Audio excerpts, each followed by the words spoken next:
Election commission کی جانب سے جنوری 2024 میں انتخابات کا اعلان کیا گیا ہے، لیکن دیکھنا یہ ہے کہ انتخابات اپنے وقت پر ہو بھی پاتے ہیں یا نہیں۔ حالات جس سے جا رہے اس اندازہ یہی ہوتا ہے کہ مستقبل قریب کے ہونے والے انتخابات میں دو بڑے سیاستدان وزارت عظمیٰ کی دوڑ میں شامل ہونے سے قانونی سکم لگا کر روک دیے جائیں گے، جن میں ایک ہیں عمران خان جبکہ دوسرے نواز شریف ہیں۔ تاحال دونوں رہنماؤں کے پاس الیکشن میں حصہ لینے کی آزادی موجود نہیں ہے، لہٰذا اگر اگلے عام انتخابات سے قبل یہ حتمی فیصلہ ہو گیا کہ میاں نواز شریف اور عمران خان الیکشن میں حصہ نہیں لے سکیں گے تو ملک کی دونوں بڑی سیاسی جماعتوں کو متبادل قیادت سامنے لا کر الیکشن مہم چلانی ہوگی۔ تحریک انصاف کے پاس تو کوئی ایسا بڑے قد کا لیڈر نظر نہیں آتا جس کو سامنے لا کر تحریک انصاف الیکشن لڑے، کامیابی حاصل کرے اور نئے لیڈر کو وزارت عظمیٰ کا عہدہ دلا سکے۔ شاہ محمود قریشی، چودھری پرویز الہی تو موجود ہیں، مگر سوال یہ بھی بنتا ہے کہ کیا پی ٹی آئی کے کارکنان عمران خان کے علاوہ کسی اور کو وزیر اعظم قبول کریں گے؟ عمران خان کا vote bank he P T I کا ووٹ بینک ہے۔ عمران خان نہیں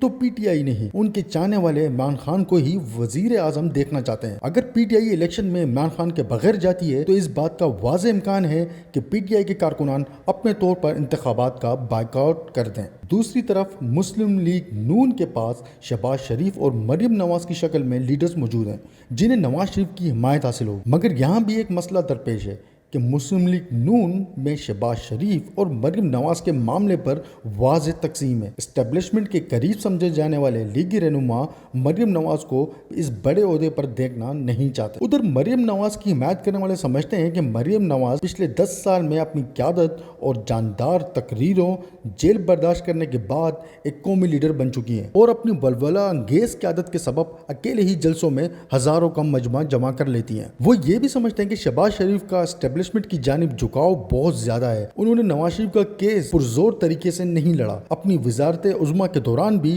وہ بہت زیادہ بے بس نظر آئے۔ اب سوال یہ ہے کہ اگر نواز شریف کو الیکشن میں حصہ لینے کا موقع نہ مل سکا تو وہ کیا اپنے بھائی کی جگہ مریم نواز کو اگلا وزیر اعظم بنانے کی کوشش کریں گے؟ کیا اس فیصلے پر شہباز شریف سمیت پوری پارٹی ان کے ساتھ ہوگی؟ ایسا لگتا ہے کہ انتخابات سے قبل مسلم لیگ نون کو بڑے امتحان سے گزرنا ہوگا۔ اب بات کرتے ہیں پیپلز پارٹی کے چیئرمین بلاول بھٹو زرداری کی، جنہوں نے اپنی جاندار سیاست کے سبب پیپلز پارٹی کو، جو محترمہ بینظیر بھٹو کی شہادت کے بعد سے سکڑتے ہوئے صرف صوبہ سندھ تک محدود ہو چکی تھی، اپنے سیاسی فیصلوں اور عالمی سطح پر اپنی عقل و دانش سے ایک بار پھر قومی جماعت میں تبدیل کر دیا ہے۔ پیپلز پارٹی اپنی کوششوں کے باوجود پنجاب میں دوبارہ اپنا اثر و رسوخ پیدا کرنے اور ماضی کے الیکشن میں کامیابی حاصل کرنے میں ناکامی نظر آئی ہے۔ بلاول بھٹو زرداری اور آصف زرداری نے صوبہ پنجاب میں کافی محنت کی ہے، ان دونوں رہنماؤں کی محنت کا نتیجہ الیکشن میں ہی نظر آئے گا۔ کہا جاتا ہے کہ بلاول بھٹو زرداری اپنی وزارت خارجہ کے دوران عالمی رہنماؤں اور عالمی فورمز پر کی گئی گفتگو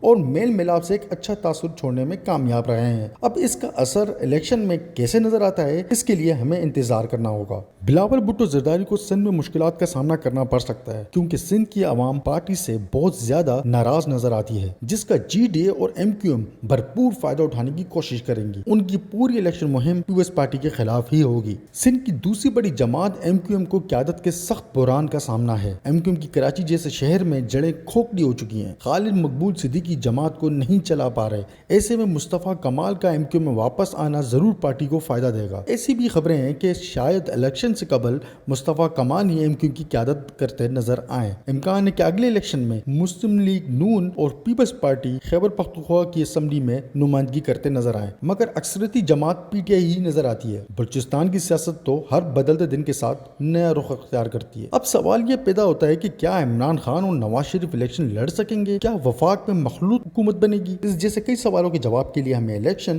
اور پھر اس کے نتائج کا انتظار کرنا